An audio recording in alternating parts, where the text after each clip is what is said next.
Welcome to the You Are Here podcast, episode 110. We're here. We had a bit of a hiccup. All right, I'm not going to go into it yet. If you want to find our podcast, you can find us anywhere you can find podcasts: Apple Podcasts, YouTube, Spotify, Anchor.fm, YouAreHerePodcast.co. We cannot afford the M. It sounds weird because it's my voice and it's not Mikey's, and I want to get into it real quick. Mikey's sick. Mikey's sick as a dog right now. He couldn't do the podcast, but he still set us up. He still did his job from his bed right now. He's all tucked in. He's at the controls, but he can't be doing the pod with us. So I made an emergency call. I sent the bat signal into the air, and the homie answered, dude. Adam Lowder's on the show today. Thanks for doing the show with me, bro. You're here. Got you. I'm here, man. Hey, you're here. I'm here. I'm here. And we've got a solid hour to give the people, and I want to pack it with really questions that people wanted to ask you, but also things that I wanted to ask you that I don't think I've ever asked you before. Love it. Okay, I'm gonna start with one right now, right off the jump. You've been on the show. You know the drill. You've been on the show 7 times. Ain't no thing. Okay. Okay.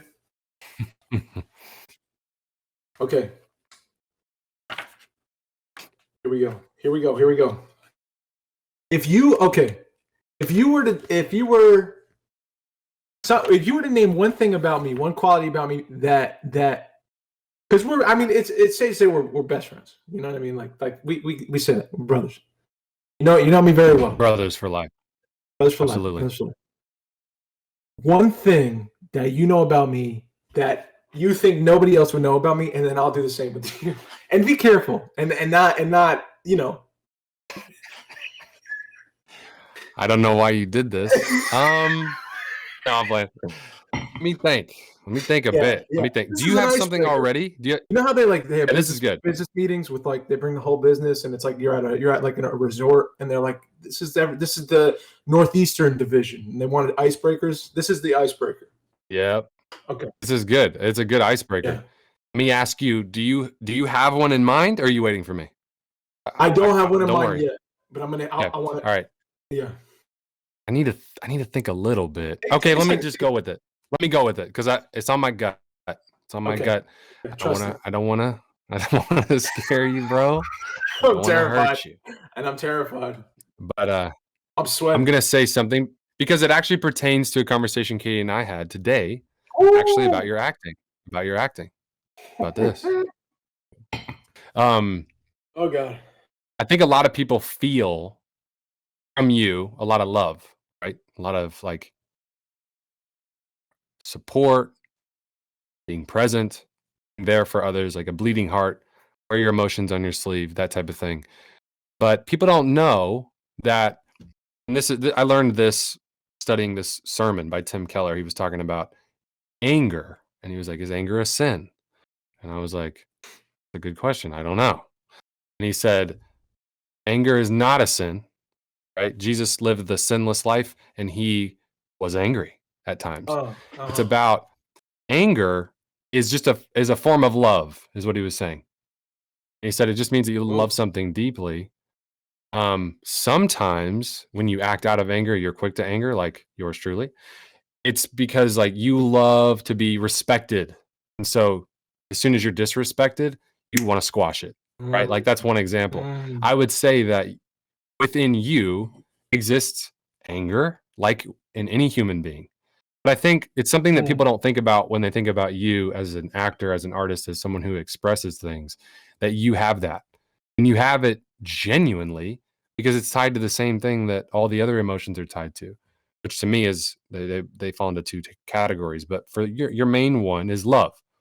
And I just think that most people don't think that you have that capacity in you. I think a lot of people would be like, Adam's pretty angry. I've seen him angry. Like if they've worked with me or been in acting school with me or my really close friends, or they've seen me angry at one time or another, and they're probably like, oh yeah, that dude, he's a hothead sometimes. And that's not something I'm proud of. I'm obviously working on that, and being slow to anger is something that, God says is healthy. I'm working on it. But I would say that people don't think that you have that within you. And I would say that you do. And it's not a bad thing. It's not not a quote unquote sinful thing to have anger sometimes. I don't know if that helps, Yeah. but that's the first thing that came to mind. And No, I mean, I appreciate you Yeah. being honest. Yeah. I wouldn't even think to answer that way. Yeah. Okay. Dang. Mm. The anger thing. Because I got it in me. I did. Yeah, I mean everyone does. Everyone does, but I think most people. But you've also seen me kind of. You've seen it. You see me quick to it sometimes. I think. Whereas I don't think Sometimes most people have. I've never seen you fly off the handle and be like, bah. Like I know you've told me that, Yeah. of course, like everyone, there's moments, right? I've Mm-hmm. never seen that from you. Yeah. But I know that it exists in you. And the thing about, like, this is what Kazan said about actors. He's like, a good actor that has something within them, and you call them a beast. You know, some of them he would say they're beasts, and that's a bad thing in life sometimes, but a really good thing in acting. But the way that I see that is that's something that is something that can be harnessed and utilized to find the truth of a moment. And that's true for any emotion. Anger is no different, better, or worse than any other emotion, but it's something that I just don't know if people think about you in that way, where they go, oh, this guy's could be a vengeful character or whatever. And I think that might surprise people that you could act truthfully under any circumstance, especially, in my opinion, one that requires act of vengeance or something from your character. I think it's important for people to know that if they're going to work with you. You know what I mean? Yeah. Thanks. But I've known you and been around you a lot personally, and you've never flown off the handle at anyone that I've ever seen. So it's a really good thing as well as a person. Yeah. Thanks, homie. Mm-hmm. So I got my answer. What you got? This is, and I don't know how you're going to take this. We'll see. I don't want you to get upset with me. What's wrong with you? No, I'm playing. I wanted to make you squirm a little bit, but this is actually like a fine thing. You're not going to be upset. Okay.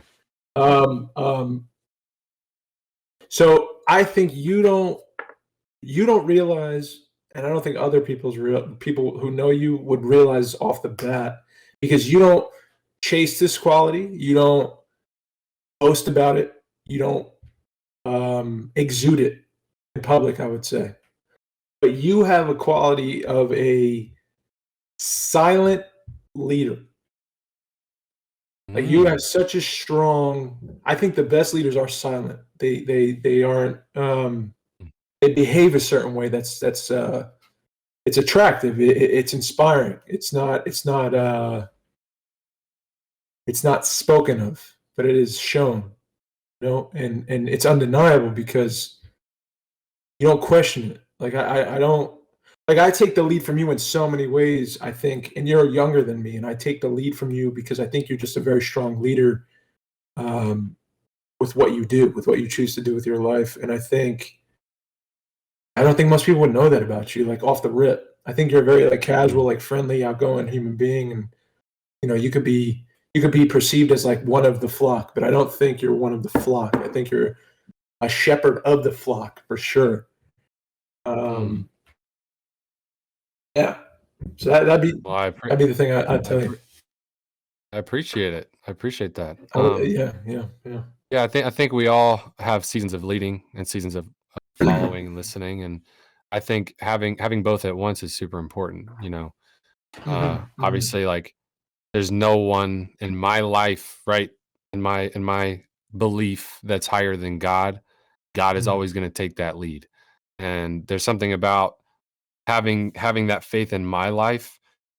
It brings a fearlessness to all things except God. Doesn't mean I'm unafraid. I am for sure all the time of many things, and most of the time I act out of that fear, and that's not super healthy for me or others. But I think that God inspires me a lot to lead. Inspires me a lot to be like, okay, I guess I can do that. I guess only with your help, though. Like bro, I can't do it. You know, it's like I'm very quick to be like, I don't want to do it, right? But I think God brings like also other examples and other leaders into your life at different times too, so that you can really humble yourself and listen. But the ultimate act of humility is like Jesus incarnate. Like Jesus was like, right. like I'm God, right? I'm God. You can't touch me. I'm the Almighty. And then it was like, you know what? I'm going to humble myself so much that I'm going to become literally a human. That's like Uh-huh. the most embodied humility ever, right? Mhm. And so that's my thing. It's like, how can you get more humble than that? So there's this great song Yeah. we used to sing back in the day, but it's like, humble yourself in the sight of the Lord. And it's interesting. There's like a dichotomy in that, because the ironic thing is that you actually inherently, when you humble yourself to the Almighty God, you actually become more influential in some ways. Like Mhm. you have a confidence that's unshakable because it's tied to something that cannot be taken away.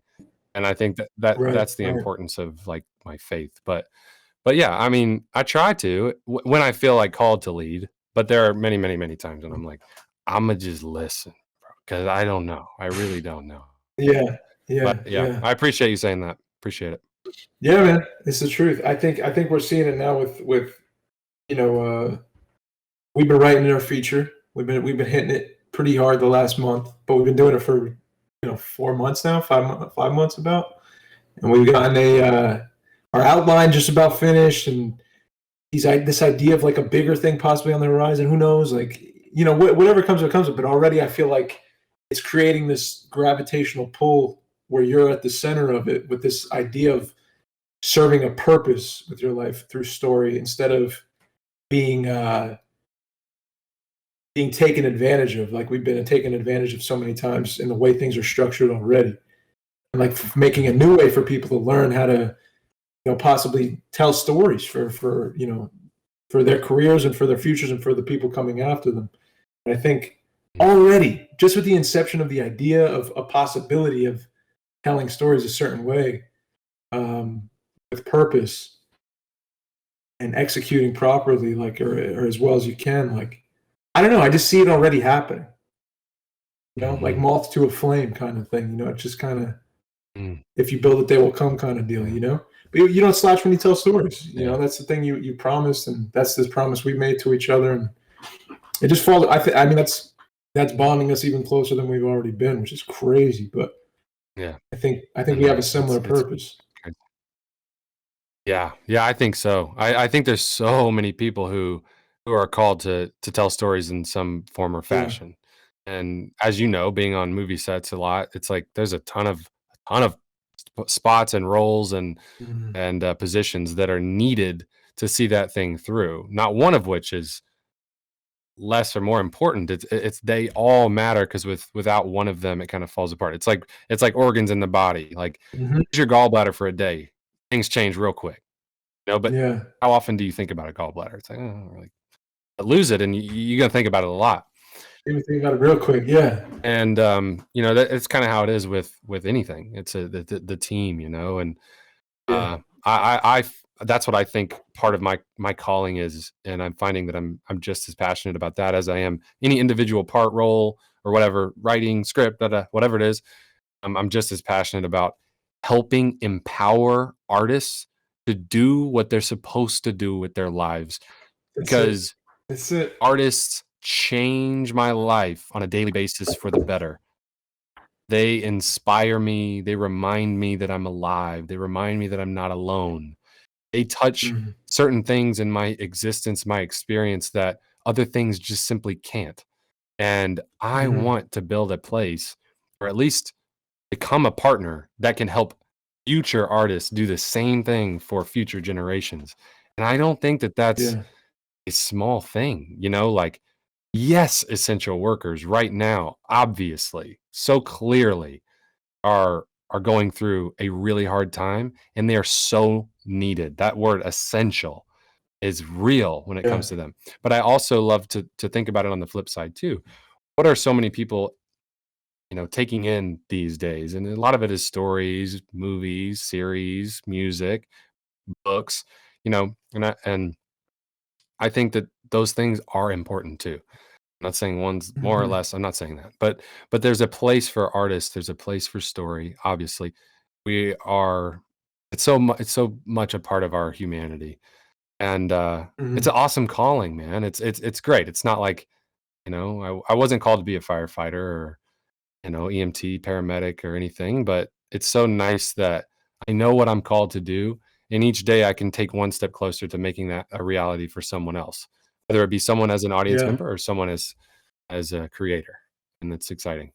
Yeah. Yeah. Bang. I wish others could have done that for me, when Me when I too, was dude. younger and said and like get really solid at what you do, and then I would love to give you an opportunity or shot. I'm not saying I wasn't hired over the years. I was, but it just seemed like a lot of people were just like just trying. I Would don't you know. say, would And you say, very self. sorry to cut you off, would you say, No, no. because this is how I felt, you're being hired on sets before you're ready to be hired on sets, kind of, and then like when you're on the sets, it's not like you're like being taught a thing, uh how to you're not properly prepared to be at the level you're at. Like let's say like I was cast in a short film, and just really like tough scenes to work on, relationships were tough to build, I didn't have the craft to do it, and I was being paid to do this. Like, I feel like it was like wrong timing, and I got cast in a lot of things. I don't even know how early on, but I was being cast in things. And then I learned my craft like later on in the 10-year process it's been, so 11-year process it's been. The latter half of that, I've learned like I have a tool belt, halfway through it. But I got cast in things before it that I can't, I was like lost. I was like trying to figure it out on the fly, doing things while I was there to like hype myself up for a scene, or um I don't know, man. Like, I don't know if I'm making any sense, but I think what I'm trying to say is like, I guess, No, you are. yeah, yeah. I guess it's like if there was a place where you could go and, like you're definitely going to learn how to act when you leave this building. If you commit to it, you could stay as long as you want, but like I promise you, you'll get that, and then there'll be an opportunity for you after you get out of it, just like being a doctor or being a lawyer or being a whatever. You go to a program, you learn how to do it, you watch other people do it, you intern there, you learn the process of it, and inside and out, you get experience doing it, and then you get your own chance to do your own thing. Like, there's nothing like that for us, homie. It's like the Wild West, and we went through it for 12, 11 years, combined 20, 23 years of doing it. And we got burned a lot, dude. In the I know you have, because we talk about it, and I have too. It's a lot of like, it's a lot of failing. It's a lot of like getting cast in a thing you're not ready for, or the thing you think it's going to be the thing, and it's terrible, and you have no say in that, or finding a school where you actually garner an ability, like a real craft, where you're able to go out and try it on other places. Like, it's a crapshoot, man. It feels like a crapshoot. Yeah. Yeah, it definitely does. And just to preface things, I think we were having lag and blinking and stuff. So Yeah, if yeah, there's a yeah. weird response or non-response or something, that's only why. But it has happened a couple of times. But anyway, for anyone listening, if it's like, well, are they listening to each other? It's like sometimes it's a little in and out. But anyway, That's but very I considerate. caught what you said, and Yeah. yeah, there's so many ways like you could go off of that. But I mean, like, Yeah. yeah, dude. I mean, I don't think that our country and our education system sets up, acting, making movies, that type of trajectory.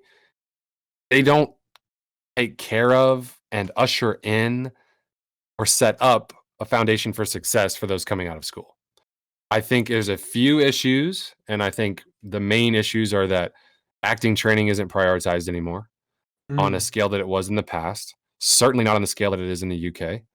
I think that storytelling. Now, I never went to film school, so I don't really know. So I can't really say.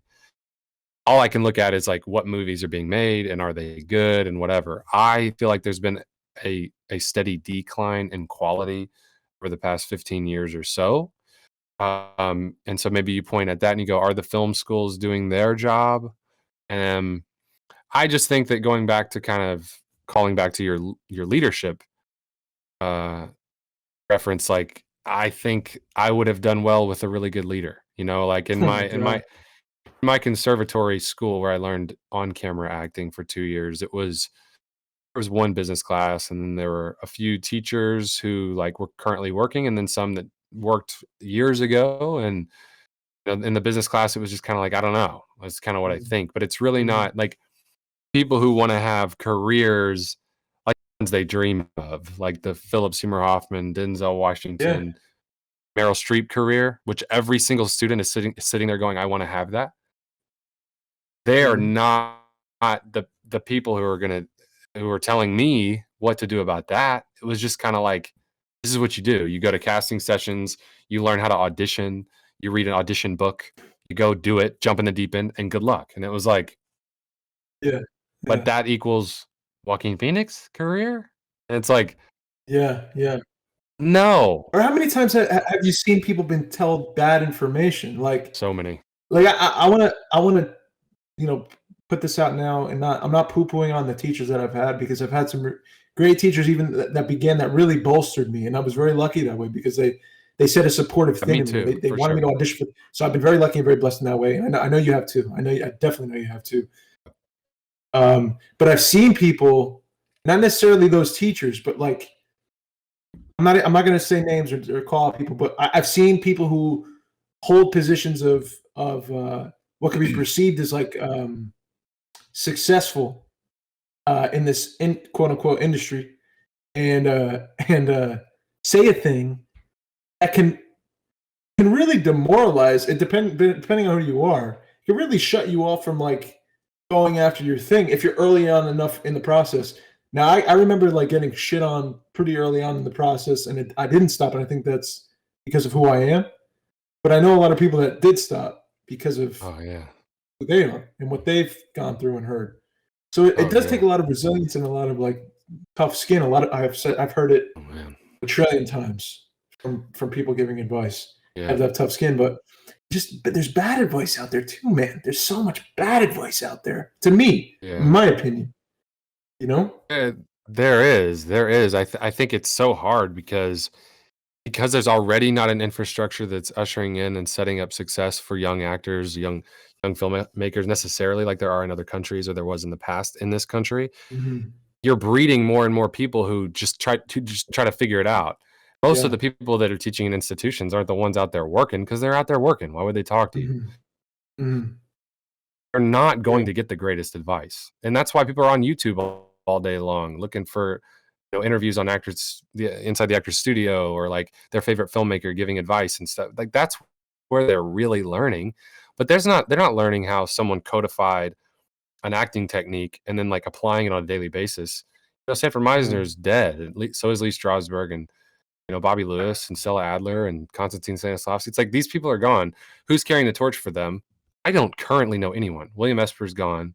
There's like a few people in like one or two cities in the entire US who are carrying that torch. And for me, those are the only like truthful teachers of acting in this country. They got it from Russia way back in the day.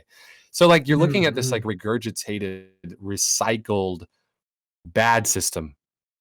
And now you're Yeah. trying to raise them up as the people ushering in the new system. And it's like, Yeah. who are we ushering in? No one's really walking away with anything tangible. So of course there's going to be mostly a multitude of bad advice. It's like you can't really fault that person. They're trying to usually, there's some people who just aren't, but it's like usually people are trying to give you their best advice, but their best advice is mediocre, and it's not their fault. It's what they were taught, or it's what they scraped from like interviews, scraped from the internet, or scraped from their own experiences. And sadly, it's like you can't teach instinct. Some people have that and they follow it, and you can't Mhm. teach drive. Some people have that and they follow it.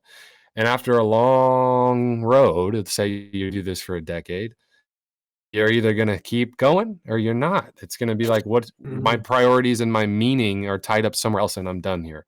But my thing that I don't want to live another day where I don't help in some way actively usher in or set up something that saves those people who had to leave after 8, 10, 20 years of trying.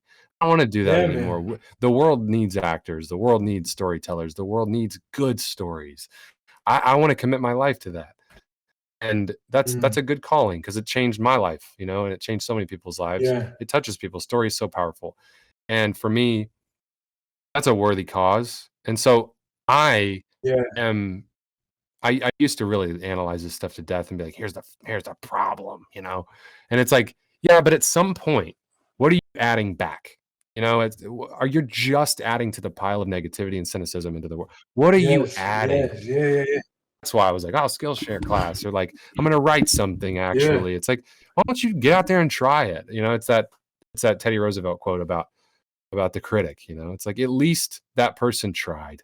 And that's when, like, I find myself being very critical. It's okay to sharpen your opinion and have a standard and not do it maliciously, but like, criticizing, that's enough. Like, get out there and go do it. Like, get in the ball game and like do your best. And then you'll have compassion for those that you were criticizing so harshly, and you'll also learn something about what you need to get better at. And it's a great way to help and give back in some way. So that's what I try to do. But yeah, dude, it's a mess, man. It's a mess. If you go to RADA, you're set up.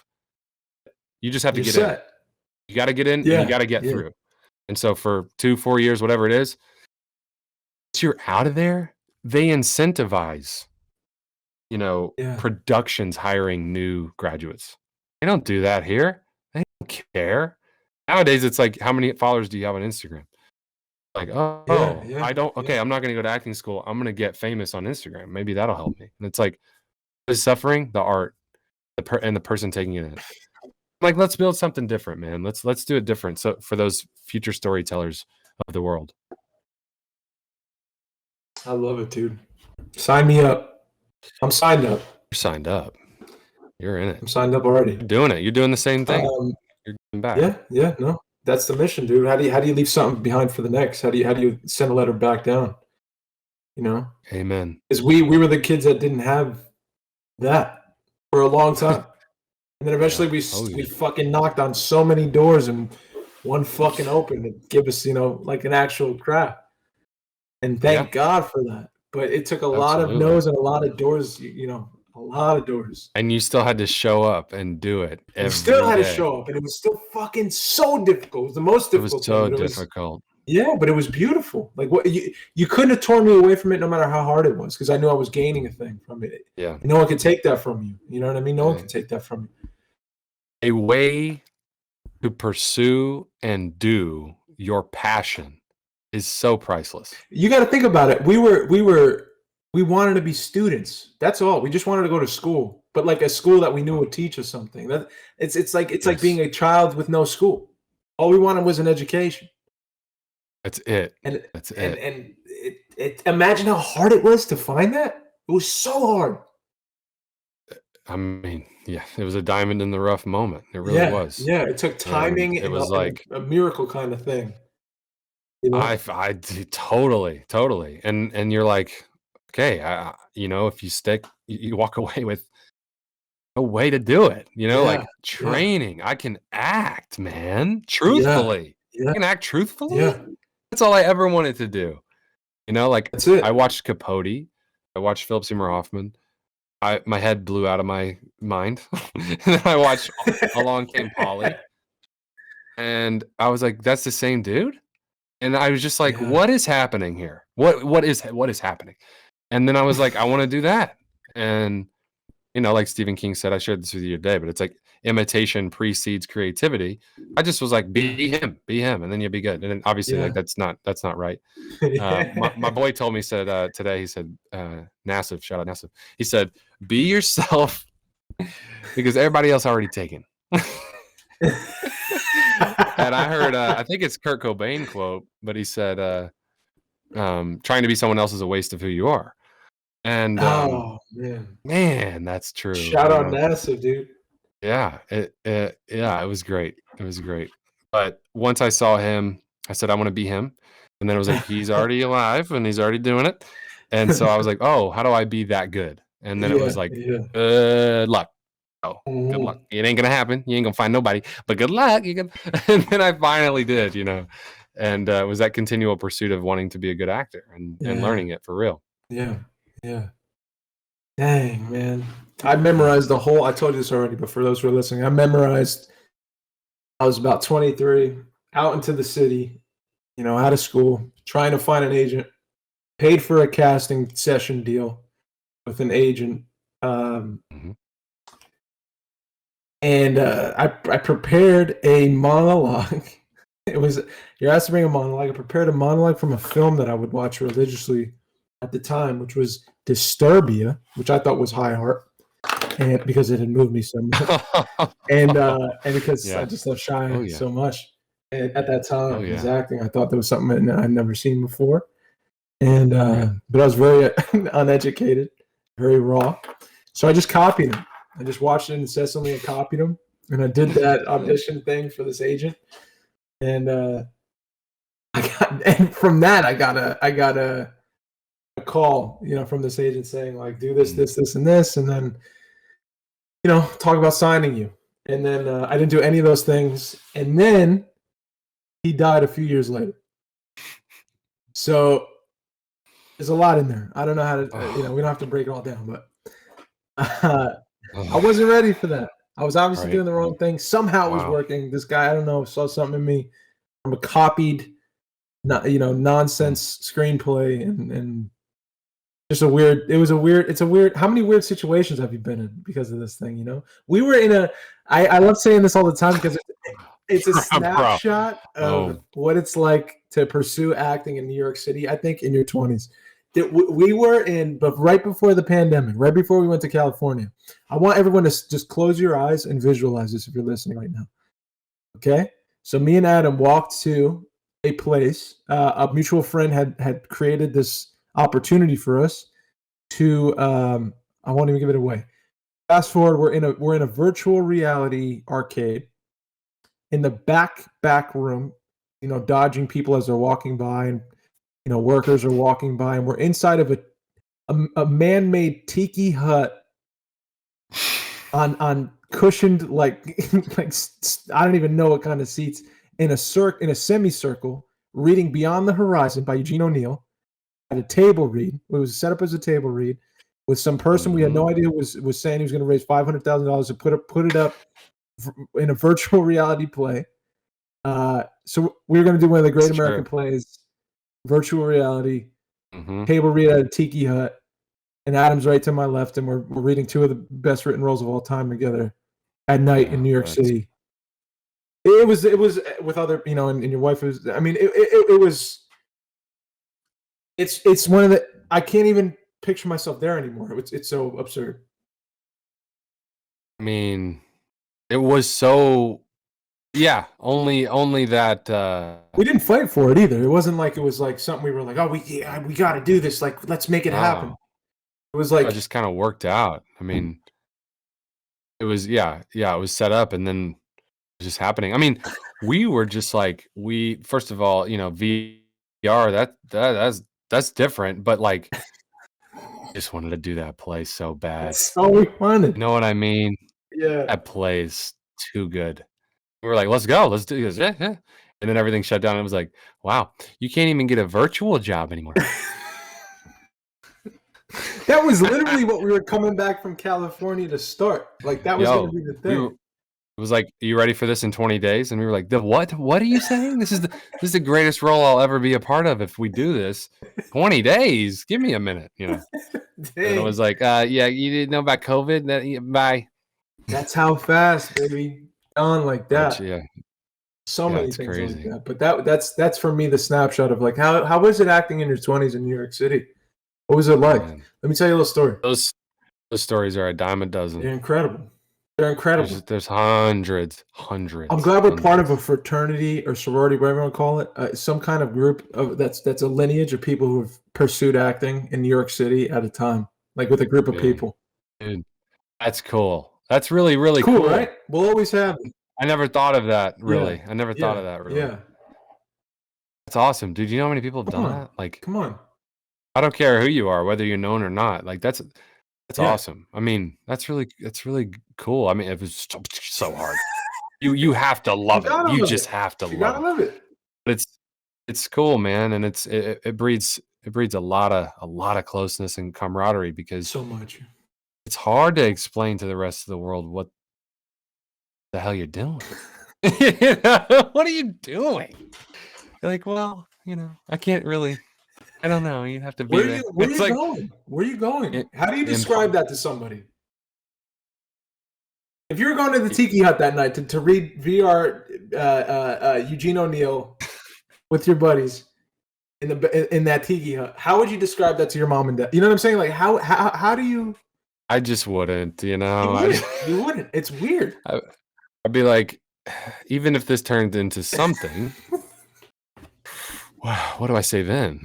What do I even say then? What do I tell my brother? How do I discuss that? I just think I don't for a bit. No, but yeah, I want to make Beyond the Horizon into a movie. That would be cool, dude. And like CinemaScope. Come on, dude! Don't say shit like that, man. Dude, why not? Why would you not? I fucking. Why would you not? That's the. But then at that time we're too old. We'll see. Look at The Irishman, bro. No, I'm playing. Our budget went from $400 to $400 million really quick, just so we could act in the roles. It's all VR. Yeah. You could be Andy easy. No. I think I'm older than. I don't think I'd be Robert anymore. We'd have to cast somebody else. No fucking way. If you shaved, you couldn't be Robert?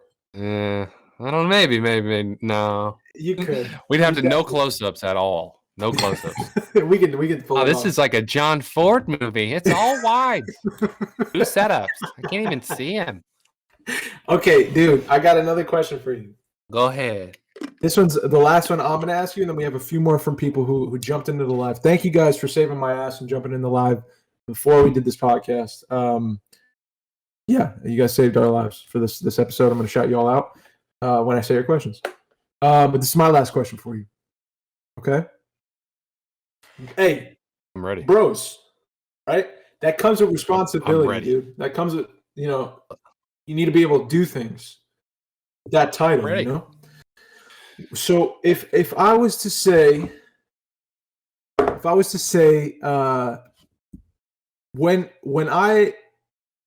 you had to plan, let's just say, and don't get freaked out, you had to plan my funeral, right? Because I passed away before you. I'm older than you. I'm bigger than you. The clock's ticking, and you're left behind on this earth, dude. And you got Lena's crying. The family can't handle it. They might be gone. So, and I'm gonna grade it. I'm gonna grade this. So, how would you set this up? Because you got to know what to do. Mikey's here. I didn't even know Mikey was here, y'all. Mikey's here. The ghost of Mikey's here. My man woke up from that. He was sleeping, resting. Oh my dude. What? Wait. He's coughing in the background, bro. Mikey, are you there or not? Maybe you should frame this question about Mikey, because homie is on his last leg, bro. He looks like a frog right now. How would we plan Mikey's funeral? So what are you saying? How would I plan your funeral? How would you plan it, dude? What are you kidding me? You're kidding. This is the question. Dude, what on earth?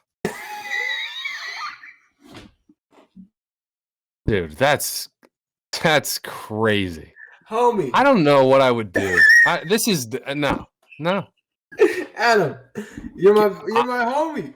What do you So here's the thing. Little insight into acting. Sometimes they would be like, yo, to personalize this, you gotta substitute something that means something to you, which it will parallel the circumstance of the character and the meaningful thing that's in jeopardy. And so I would be like, oh, kill your mama. And it doesn't work because I can't believe that would happen. And I know that says a lot about me.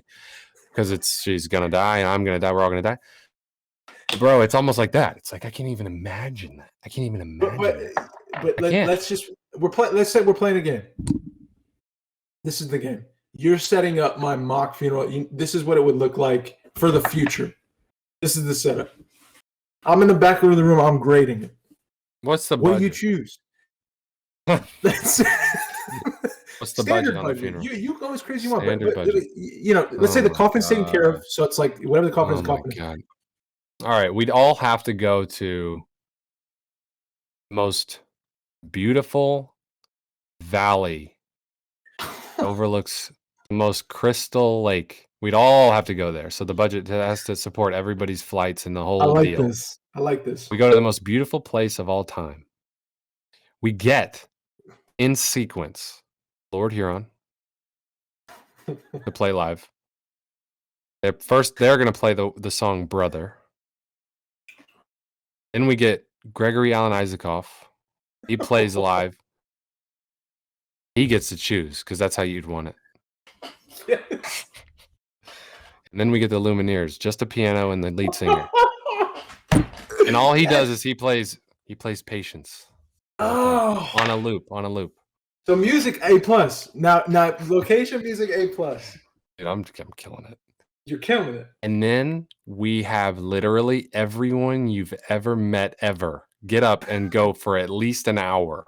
And if it's anything under an hour, I'm getting a C.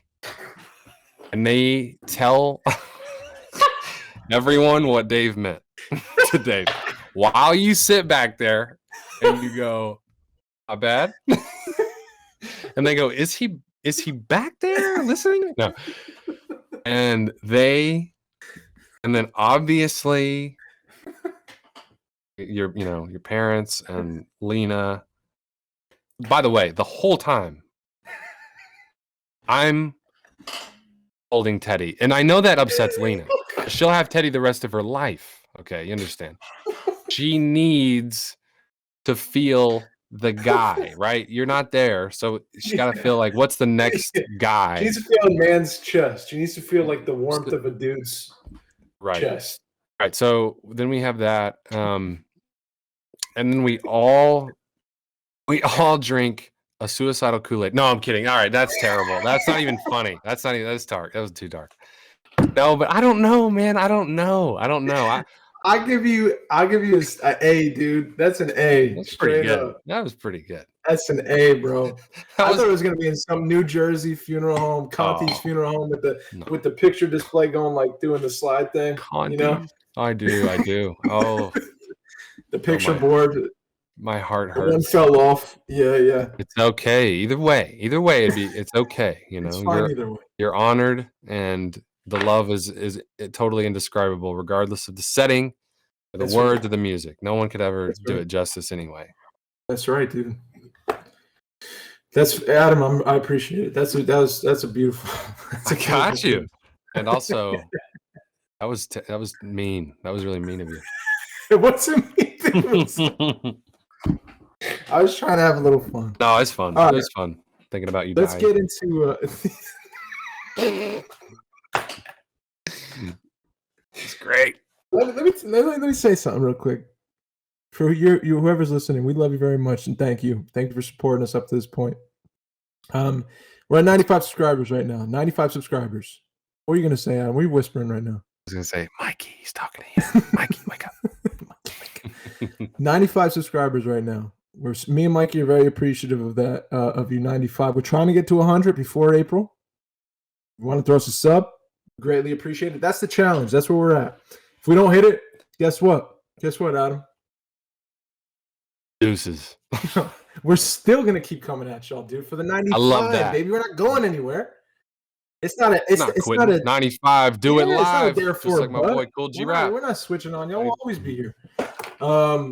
Yeah, we love you. Thank you for supporting us. Thank you for showing love. And reach out to us if you need us. Okay, I want to get into questions that people have for you. Let's go. Okay. This is coming from this is the handle, at Amira Got you. _ Zarina. Okay? Mm-hmm. What is your definition of success? Thank you, Amira, for the question. What is your definition of success? What would it look like to you? Fulfilling your purpose ordained by God. The only way to know that is to to pray and listen and be guided. That's me. I mean, I'm on the show, so like that's my answer. That's Yeah. it. That's it. I feel like there's the only way to know that is to communicate with God. It's the only way. Hmm. Hmm. Otherwise, And then God gives you that answer of what yeah, your purpose yeah, is totally, eventually over time. totally, totally. Yeah. Yeah, Yeah. that's it. I feel God pulling the strings, man. I have felt that for a long time. Really? Am I, me steering the ship thing, trying to make it all happen? But like Yes. even when I was at my weakest or I was ready to give up or whatever, it's like someone to come around and pull me in a direction. And it's like I just get a little bit of a tug this way or a little bit of a pull Yeah. this way. Or I catch someone say a thing and it keeps me going in this direction, and I'm here. It's a gentle hand. Gentle hand. I like that. It doesn't have to be. It didn't Yeah. have to be. That's Yeah. the love. That's the love, man. It's yeah. Yeah. Oh yeah. It's good. I don't know. That's super vague and whatever, but that's how I feel. That's how I'm Yeah. defining it lately. Is like Yeah. Yeah. be doing this, and it's like yeah, and like every day, I lay my head on the pillow. Couldn't have predicted how it went, and I'm like, I have Mm, a lot of gratitude for that, and I feel like I'm doing the right thing. yeah. There we go. There you go, Amir. Thank you for the I question. will say this real quick on the Uh, back end to reverse engineer it. There's no way to yeah. know if I ignore God. There's no way to know.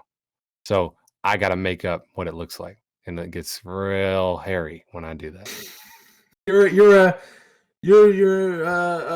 what are you? Carnival fucking country singing uh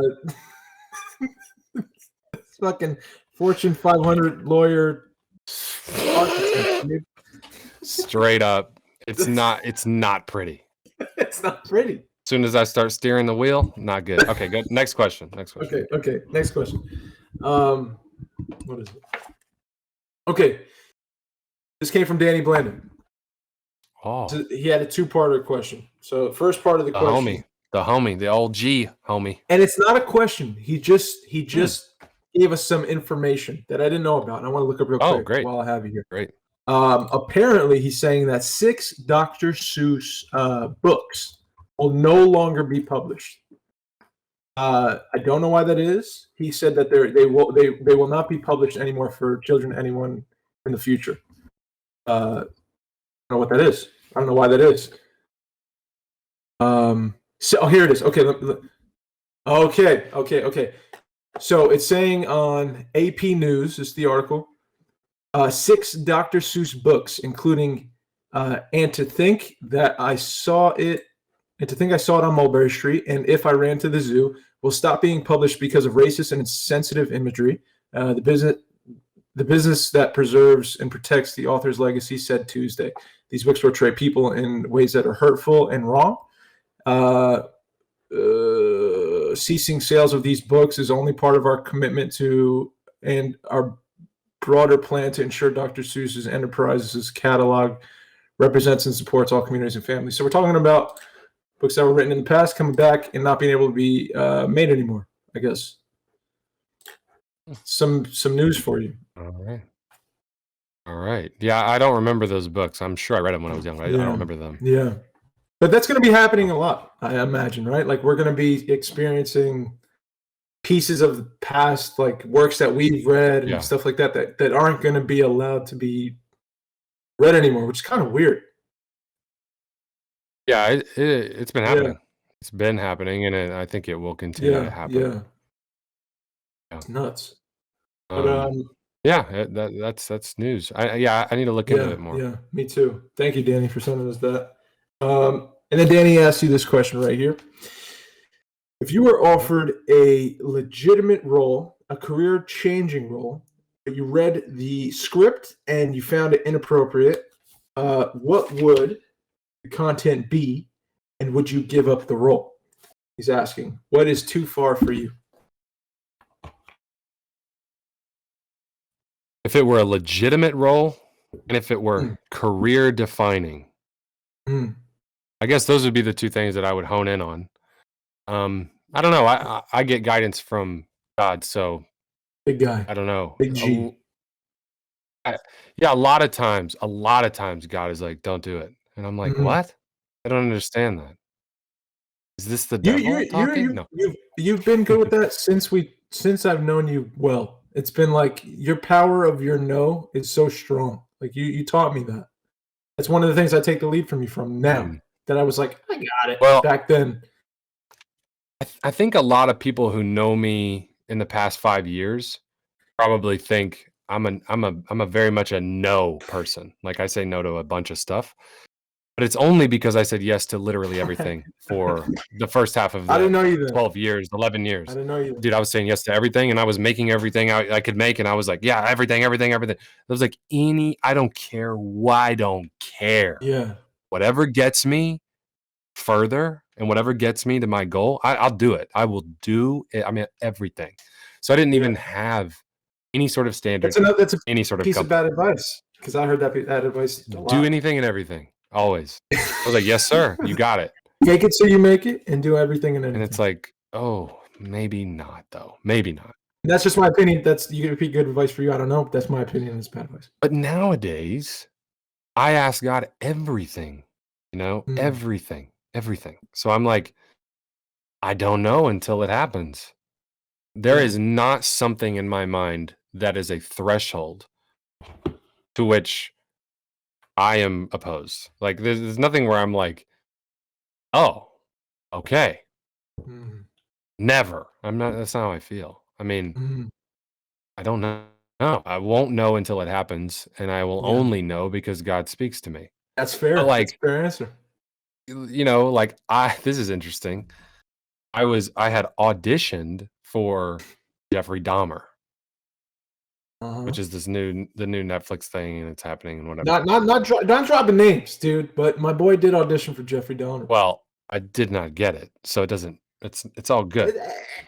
But I ain't bragging on my homie, but he did. When I auditioned, when I got the notice, I was like, "But no, please," I really thought about it. Selfishly, I did not want to do it. I didn't want to do it. You don't want to play a murderer, dude. I don't want to play a murderer who ate people. I really don't, though. Career defining, life changing, legitimate role. Like everyone's gonna be like, oh, there goes Dahmer right there, right? It's not a good look, and it's not great for people to be like, I'll never get that out of my head. And I'm an actor, and it's my face and my image and my brand and my life and am I not going to be able to put my kids through college because I played Dahmer in the Netflix series? Like, it wasn't something I wanted to do, but I asked God, I said, do you want me to even do you want me to audition for this? It seems like something that's a hard no. This is cool, man. This was a cool conversation we had. I remember we were going through it. Keep going. And I was like, God, do you really want me to do this? You want me to audition for this? I will if you want me to. And that's me trying to be as faithful about it as possible. And it just felt like God was saying, yeah, do your best. Do your best. And that's all you can do. And I was like, okay, don't let me get called back. I don't want this. So it's like, I can't sabotage it and do poorly, and no. If you're going to do it, be excellent. And I was like, jeez. Be excellent at portraying this guy? Why? And I didn't know because I wasn't given the script. I was given 16 pages, and I'm going to act it truthfully. So I had to look up the videos. I had to study it. I had to look at interviews. I had to all this stuff. As much research as possible to understand the situation that I'm in, and then I had to break it all down and do it for real, whatever the scenes called for. And it was spanning 15 years of his life. And I was like, this is really challenging. And I don't really like sitting here for 7 hours and taking this in and then being like, okay, and now I'm going to get glasses and I'm going to sit there and I'm going to prepare and I'm going to think about it and get really specific with the lived in experience of this guy. Not exciting. But it was a way to find the connective tissue, because a lot of times what people don't want to do is they look at these people. Literally, the series is called Monster. He's not a monster. I'm really sorry, guys. He's a human being. That is way more terrifying than portraying him as a monster. Bro, I was thinking of this today in the shower, dog. I was thinking. I'm listening to the H.H. Holmes book in the shower, White City. And I'm saying, man, that part, Devil in the White City. And I'm thinking about that part, dude. And it was exactly what you said. He's not a monster. He's a human. And if I was asked, like, you know, how would you, how hard was it, or not how hard was it, but like, if someone spoke to you and said, "Oh, how could you be playing this fucking monster of a human being, you know, or a monster or a creature or whatever," you'd have to say, like, "That's my job, man. That's my job." It's not to say like that thing over there is not in any of us over here.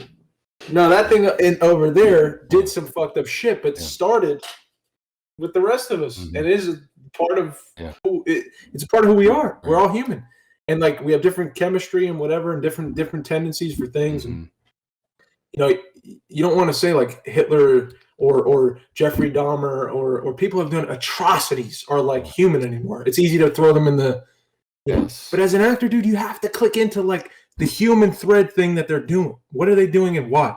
You have to go back and find that out, and then you got to connect the dots for yourself.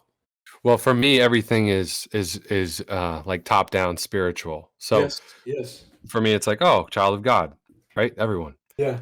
And over time, it's like there are two camps, and you fall into either the camp of evil or the camp of good. And every day is different, and every moment is a new opportunity to fall into one or the other. To me, this guy Dahmer was not built evil. He's not a monster. He was born of a woman, created by two people who loved him a lot in Wisconsin, and had a proclivity for, you know, dissecting bodies. So did H.H. Holmes, by the way. Camp evil. And you can say coroners don't deserve a place in society, but like we really need them. You can say surgeons are disgusting because they can sit there like sociopaths and cut us open, but they save lives. So people who are interested in anatomy have a place in society that is doing a great service. I think it's my contention, based on my research and my own beliefs, that Dahmer was more and more all the time progressively in the clutches of Satan. Totally. And I think he was isolated, and I think he felt totally alone, and he was totally left behind. And I think that over time led him to these actions, which he's totally responsible for, especially the more and more he grows up, which were less and less something that anyone wants to think about or can stomach. But they did happen, and they're real people that they happen to. And these families deserve justice of knowing the truth. Someone snarl and be a monster on camera when a real man killed their real son. And we're not doing them any service by portraying this guy as anything other than human. The guy was a human, and he was in the clutches of evil. And I believe that that's a real power, and I think that you can tap into it. And I think he did, and I think he got away with a ton. And if what the show is doing is, you know, shedding light on issues of white privilege, and that's what they said. That's what Ryan Murphy said he was doing, and saying how if Dahmer would have been black, it wouldn't have happened. Then that's that creator's contention and the lens through which they want to tell the story and have the audience view it as well. Okay, you're serving the story by making it as truthful as possible, as real as possible, as scary as possible. I don't think you're doing a service by being a scary guy. I think you're doing a service by being someone truthful. So what does that do? The question is up to Ryan Murphy. Why are you making this? Why are you making this? I don't know. It's for him to answer. If I trust that Ryan Murphy's doing it for something good, then I'm on board. Let's warn the world of, you know, ignoring the fact that evil exists, right? Like that. Maybe that would be my spin on it. If I think that Ryan Murphy's intentions are poor, then maybe I just say no to it. You know, God answered my prayer when I asked him, "Do you want me to do it or not?" by closing the door. But I think I did my best, and I think I learned and grew as a person by going to, like, what I think Danny's question is, the nth extreme of what you would do or not do. I never in a million years would think I would ever want or try or attempt and even audition for a character like Jeffrey Dahmer. Yeah. Well, thank you. That's at DC Blanda. Go follow Danny. Thanks, Danny. Love you, dog. Okay, and this is from here is Connor, 2 N's. How do you recognize your value in the midst of personal chaos? So he was talking about things like, if like a family member is talking ill about you or isn't treating you justly, or you're going through work troubles where you can't hold down a job, or just whatever you would describe as chaos in your own life. How do you recognize your value? How do you keep your values strong? And I mean, correct me if I'm wrong. I think it has something to do with God here, some spirituality, having a strong sense of your values.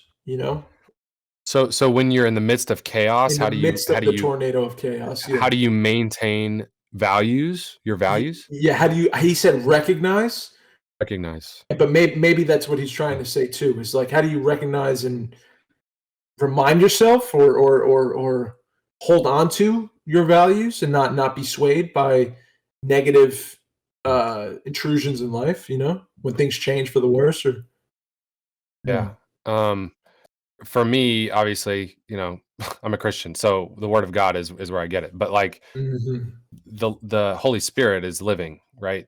And so I not only know about this stuff, based on what I read, but it's like I feel it and I experience it based on the Holy Spirit. So for me, and it says this all through what Jesus was talking about, what God said, and it's like the world will breed chaos and confusion. That is a guarantee.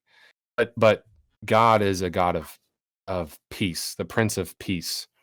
And so for me, it's terrifying in those moments, but there's only one life raft that works for me, and that's God. And so leaning on God, not on your own understanding, but instead lean on God's understanding. And God is always there for you, no matter what. If you look up Dietrich Bonhoeffer, this guy was a prisoner of war because he was caught in his plot to assassinate Hitler. And he was killed on his final day, just hours before. Did my video out? Yeah. Just hours before he was executed, he was given a sermon to the mutual prisoners around him. That's a pretty chaotic time. World War II, literally sanctioned by, I don't know if it was Goebbels or Hitler himself, but be taken prisoner and sitting there going, well, this is probably the end. He's 39 years old. And he said, God, what would you have me do? God's like, spread my love, spread my word. And he's like, okay. And people described him, to juxtapose Dahmer with Bonhoeffer, they said there's witness testimony of people who knew him when he was preaching a sermon. They said he is the very epitome of what you would imagine a man being in the clutches of God. Like that, he was in the grasp of God, is what they said. And he was doing that up until the day he died, up until a few hours before. So that's a very chaotic time. You look to the extreme examples in life, and also to round it out, when you talked about leadership at the beginning, to me, not many people lived a human life that's as much of a leading example as Dietrich Bonhoeffer. Yeah. And times, thank God, have not been that chaotic for me in terms of comparison to being in a prisoner of war. But if they get that way, that's where I find my values, and that's how I recognize them, and that's how I feel them. And look up the fruits of the Spirit, and you'll see that's everything right there. That's me. Yeah. Thanks, dude. I got one more question for me. It's a surprise one for Mikey, and then we're out of here. Oh, let's do it. We hit that hour. Okay, this is from Mikey. What is something that you've learned about each other after being apart? Oh, wow. I got to think. Okay. I'm going to take a second.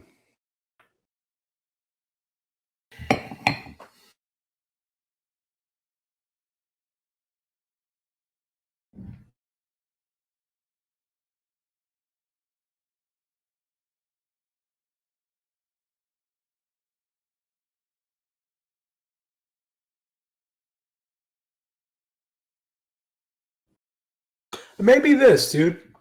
It might be the importance of I don't know how to word it really, but I'll just say it in my language from my gut. I think the days that we got in New York City were special and significant because it was like they would just roll into one giant time. It wasn't like remember that day, that one day we had that what like remember only that one time we got last year or whatever.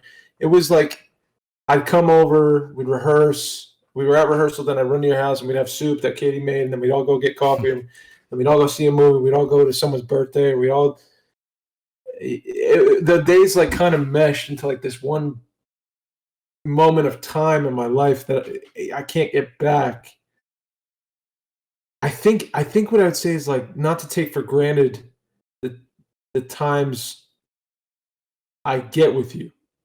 I think I learned that as we've been apart. So the Zooms are important to me. Do you know what I'm saying? Like, oh yeah, I was so like against like in the beginning, like starting anything and working on a thing, or oh yeah. because I was hurting. I think from like I think part of it was I was pissed. I was like, man, like those days like went through water through my hands. You know, I was so a bountiful amount of time, and I just feel like maybe I didn't take for granted, but I don't know. I just enjoyed the fuck out of them. And then when they were gone, I was like, dang, my bro's gone, and can't just bounce over to the crib. I can't rehearse. I can't talk to him about this thing I got going in my mind. I can't just pick him up and drive to wherever. So I guess it taught me like it taught me a lot about since you've been apart. It's taught me a lot about how life changes and like how I have to change with it. You know, I can be mad as mad dog, dude, but I have to change with it. I have no choice. I can't just stomp my feet and stand in one place and say, "Dang," and then play the highlight reel in my mind. I have to change with it. And then if I do, I realize that our relationship, like our brotherhood, has become like it just keeps strengthening, even through a Zoom thing, and meeting you once last year on New Year's or so. You know what I mean? Like it's still or twice, once on my birthday and once on New Year's. Those moments were beautiful, and so it's a multi-layered answer, I guess, but I'd say like the ability to change with the change of life, and to enjoy the new way of whatever we have is this bond is it's not in person, it still is very strong and it still is enjoyable. Like there's still so much joy I find in doing it.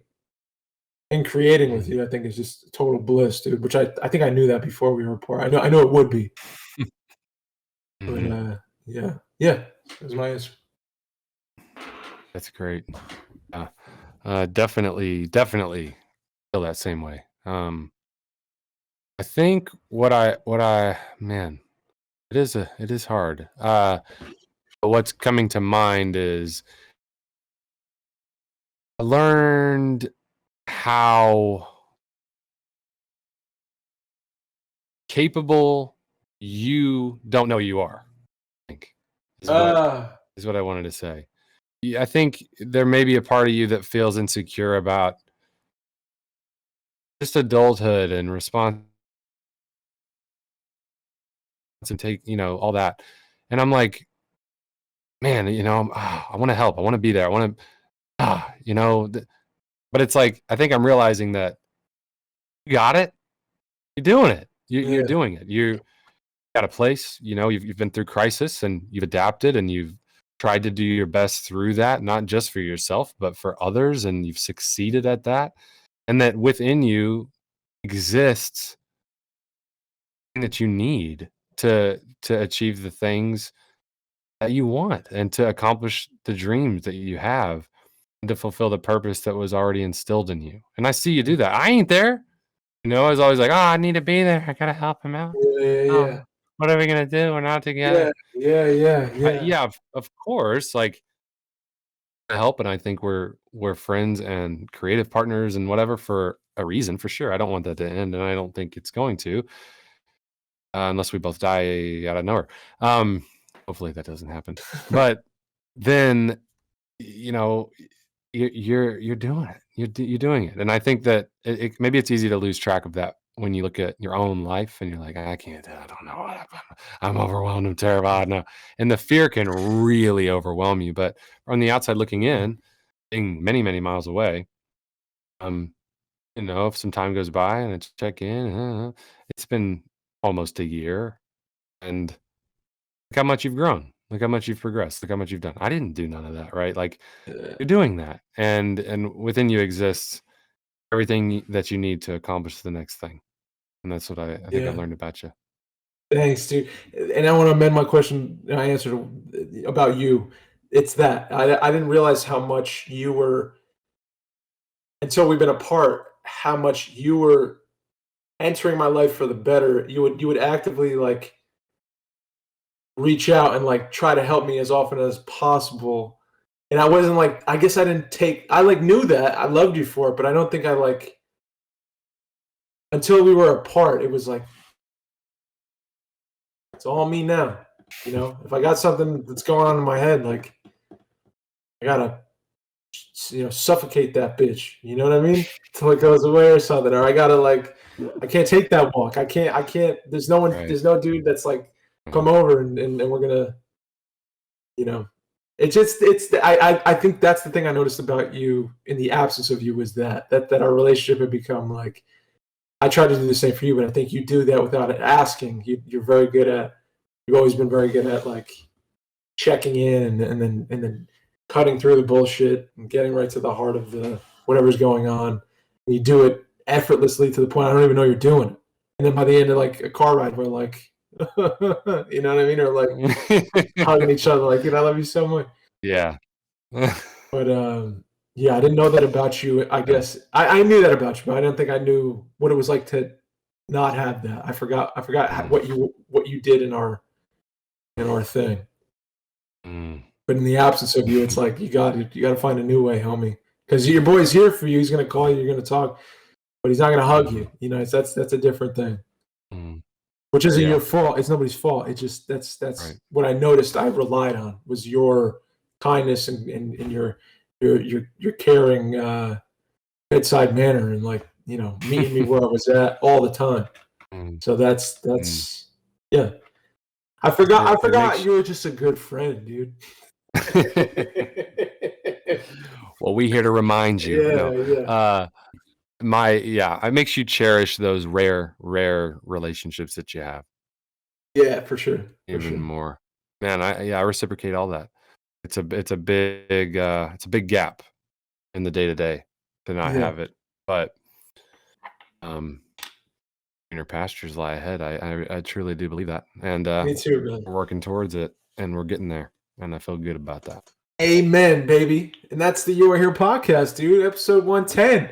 Thank you guys for listening along with this. Adam, is there anything you want to say before we head out of here? Anyone you want to shout out? I want to shout out Shelly real quick if she's listening right now. Oh, man. Shelly, I love you very much. I think you're beautiful. That's my mom.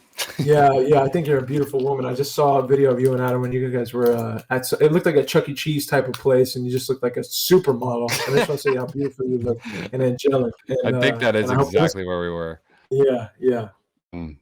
Oh, she'll appreciate that. That's super sweet. Yeah, she definitely is an avid listener. Shout out to my mom. I love her. I'm gonna be FaceTiming her tomorrow, so that's great. It's mom, dude. It's mom. She's awesome. And she's the best. Shout out Katie. Shout out Katie Lowder. As always. But I love you guys, and I appreciate you having me on. Obviously, I want to wish Mikey the best and a speedy recovery, because it'll never be the same without kid in the building running the show behind the scenes and in front of the camera. He needs to be here. It's DaveyDanger and it's the COVID kid, and without the COVID kid, it's just not. For the record, I don't think we know he has COVID yet, right? He's no, he got a negative test. He doesn't negative. So the boy is negative, man. He's good. Yeah, he's good. He's gonna make a full recovery. No, just get well soon, and I appreciate you guys having me on. But it's always a joy, always a pleasure. Love you guys. Thanks for saving this episode, dude. We love you too, man. Thanks for answering the call, the presidential one. We called you right up. A hardwired line. I got you, man. I got you. Thank you, bro. Hey, You Are Here podcast, episode 110 is in the books. Thank you guys for listening. For the people who were on the live with me before, we do it all the time, usually on Mondays, sometimes Tuesdays if we're in a sticky situation. But thank you for jumping in and giving us our questions today. I don't know what to say, man. I love you, Adam. Thank you for being my buddy and my brother and for riding with us. And for you, whoever's listening right now, if you're feeling alone, if this podcast made you feel a little bit less alone, you got something from this conversation, reach out to us. You know, we have our You Are Here pod. What is it? You Are Here, www.youareherepodcast.co. We cannot afford the M. You can send us an email there. We have a little, it's anonymous. You can leave anything you want for us. We respond to it all. But you can also DM us on our Instagram pages. Send Mikey a get well soon card if you like. We'd love you. Please subscribe, like, share if you like. And we're out of here, dude. You're Here podcast, episode 110. Thank you. Love you. Adam, anything to say while we're out? Final word. No, much love and just a lot of gratitude for everything. Hey, and I'm Dave, and I love y'all. Please be kind to one another. Bang. Amen. Ah!